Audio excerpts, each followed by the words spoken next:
August 2nd, 1942. Enough is enough. Too much land has been lost to the invaders. Too many cities and villages have been destroyed, burned and pillaged by the enemy troops.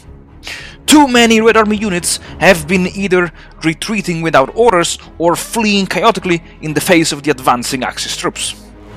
If the Soviet Union is to survive, something drastic has to be done. And what if this something is an order coming from the Supreme Leader himself? And what if this order can be summarized as, from now on, there will be not a step back?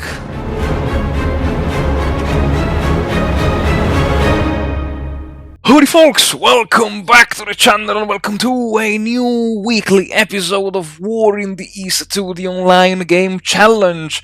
And this week there is an unexpected advance of the Germans, I would say, instead of the Axis troops, of the Germans in the Caucasus area.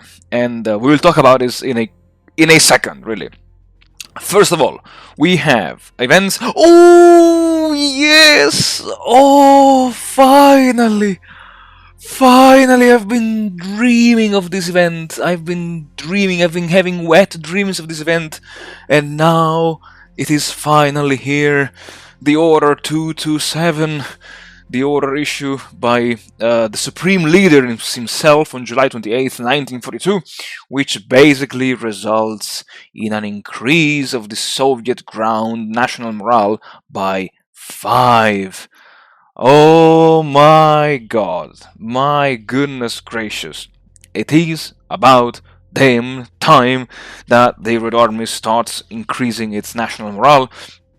And yeah, so I don't know if the Germans were aware of this, but it seems that my opponent is kind of in a rush now to achieve his victory, because over here this week, as I said, the entire, I don't know what it is, I think Army Group A, Army Group B, I don't know, but the entire front line, let's say, shifted eastwards a little bit. And, well, without too many surprises, my opponent just smashed through my lines, like a knife through butter. He surrounded the 17th Cavalry Division of here, I think it's exactly the 17th Cavalry Division, and he just routed everything. Again, what is that? What the hell is this? Like, come on. Okay, here there were only level 1 for the fortifications, but the 16th, look at it, one German infantry division, 18,000 men, that routes a force of almost more than double its size in terms of manpower, and I would say even guns. Like, what is this? And here the 3rd Rifle Corps again routed. Look at this. Okay, here there were 2 divisions, but it's okay. And here the 197th got routed. I mean, come on. Here the 22nd Panzer Division got involved, and 14 men versus 4,500. Like, come on. Anyway, this week I think I will abandon this exposed area and I will retreat behind this the Yegoric and the Kuban rivers, and I will try to establish a defensive line over here behind the Terek. Yeah, let's see. I don't know. Let's see. And overall, there are not too many reinforcements coming from the reserve tier boxes, because if I look now at the exactly only the 258th Rifle Division, which I think is this one here, exactly. And then until turn 62, I have to wait until I can move 3 more Rifle Divisions. I received the Southeastern Front, that I assigned it the same color of the Crimean Front, just because the Crimean Front will be gone in 6 turns. And yeah, so again, I don't think this will be a very long episode, besides reorganizing the troops of the Leningrad front here and the Volkhov front. Yeah, I will need to maybe squeeze some extra divisions in Stalingrad. Yeah, here it's fine. I have one more over here, and I received one division from the Far East.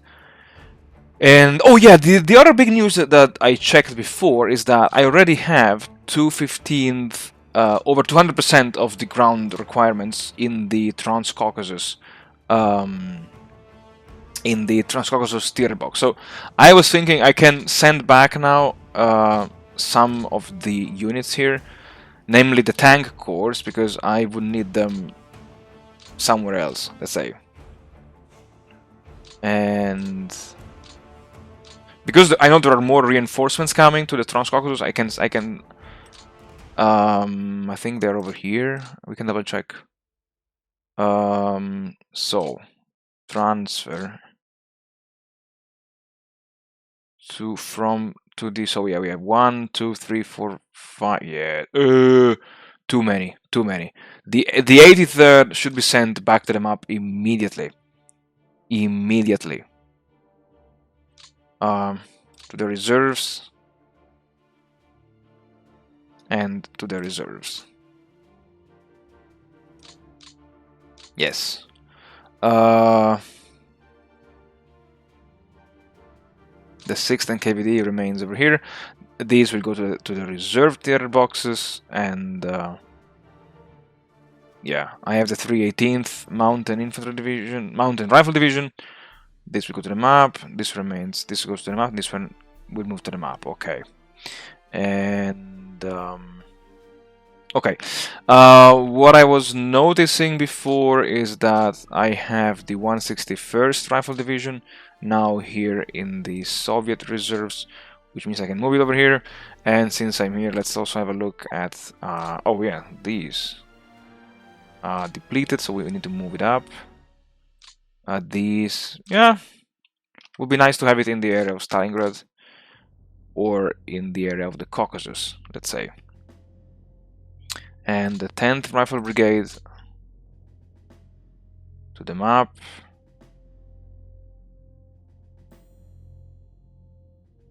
And oh yeah, some more Rifle Brigades to the map. To the map.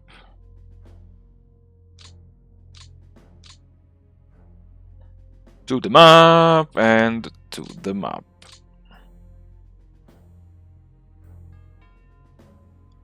And yes, okay, this has arrived this week. Let me just double check the units here. The 154th, do I have it? Yes, to the map. 366th, it's over here. The 23rd Rifle Division, okay, moves to the map, so I can delete them from here. Finally, about damn time. And the ski battalions will be gone in 10 weeks, so I don't need to worry about these. And yeah, I think it's fine. Oh wait, the 93rd, did they see the 93rd? No, this will go on 1062. All right, okay. I think that's it. Let's have a look at the turn summary. We have, yeah, almost 131 over 131,000 losses. 88,000 from the map, 56,000 received in the TBs, and 52,000 in transfer. The Axis received almost 67,000 men, which is kind of annoying to see, but still. Losses, ground losses, 16,000 versus 131,000. Okay, these are kind of scary losses. Air losses, 7 versus 168. What the hell? What happened? I don't know. And the metrics, we have the manpower. Oh, the map is going. Oh yeah, it's going down because I've been sending reinforcements to the Transcaucasus tier box, which is, yeah, this makes sense. And the manpower pool, mine is going up like crazy, and the one of the Axis. Ooh, interesting. The one of the Axis is declining actually a little bit. Well, maybe that's why he's in a he's in a rush. Okay, so I guess he will keep pushing eastward. So this week I will just, yeah, as I said, reorganize the North Caucasus front, and yeah, yeah, set up the defenses maybe around Stalingrad and yeah, prepare some reserves over here, you know, for something that might come this winter. Who knows? And well, that's all, folks, for this introduction. And as always, the time has come to jump straight into this episode. Alright, folks, so an episode with little to no action means that there will be little to very little voiceover, or at least this was my plan at the very beginning. But then I realized that one of you guys commented last week about the the gigantic 300 kilometers long gap that exists between the North Caucasus and the Stalingrad / the southeastern fronts. While I'm busy reorganizing my forces in the other fronts, I wanted to comment on this. So, while I understand on one hand the need of protecting all of the lines to create like a continuous line between Stalingrad and I don't know, Grozny or whatever city is now being held by the North Caucasus front.